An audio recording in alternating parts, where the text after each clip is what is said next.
Well, they pay good money to immerse themselves in blood, guts, and gore.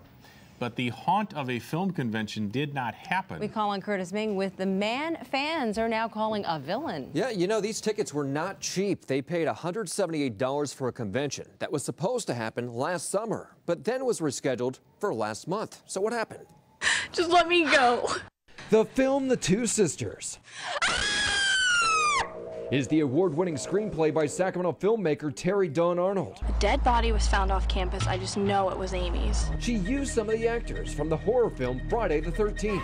So when Terry Dawn heard about a convention for the 30th anniversary of the film, she bought tickets.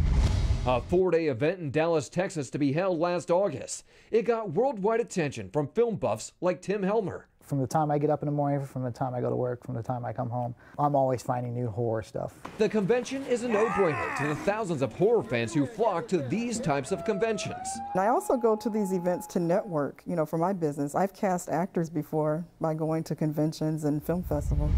So what did not happen in North Texas on Friday the 13th last August, some would call a nightmare. I think what it is fraud. He is John Gray, a Texas man who hosted several other horror conventions in the past. And they were successful. But not this time. First, there was a sudden venue change from a Lewisville, Texas hotel to a nearby club called Sneaky Pete's. The manager tells our sister station in Dallas, calls came in from around the world. They want to make sure that they were flying all the way out here, it was going to be here. But it didn't happen.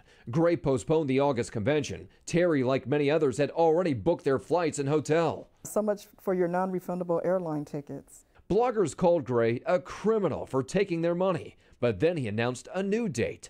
Friday, May 13th, 2011, at the Crowne Plaza in Addison, Texas. Terry Dawn couldn't make it, but Gray and her credit card company would not refund her money because the convention wasn't canceled. It was only postponed.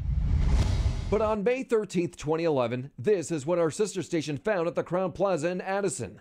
The scariest sight of all to the fans, no John Gray. Our sister station in Dallas managed to find him. I don't have their money. I mean, the money's in an escrow account, so it's, Will they get their money back? The trustee is going to be, as soon as we get everything finalized with the attorneys and everything, then yeah, everybody's getting their money back. Gray was a no-show for 2 follow-up interviews, leaving ticket holders in suspense about their money. I'm still really distressed about what happened because I did work hard for my money and wanted to go to that convention. Other Friday the 13th anniversary conferences are considering honoring the tickets for Gray's Texas Fright Fest. No word yet.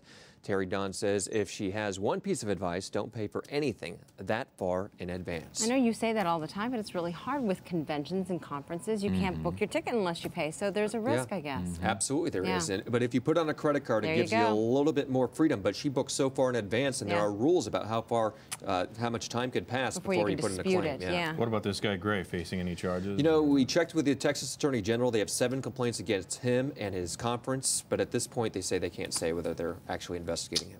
Okay. Thank you, sir. All right, if you have a consumer problem you can't resolve, maybe we can. You can call our hotline Monday through Friday, or you can always go to our website and fill out our form. Okay, we got a doggy.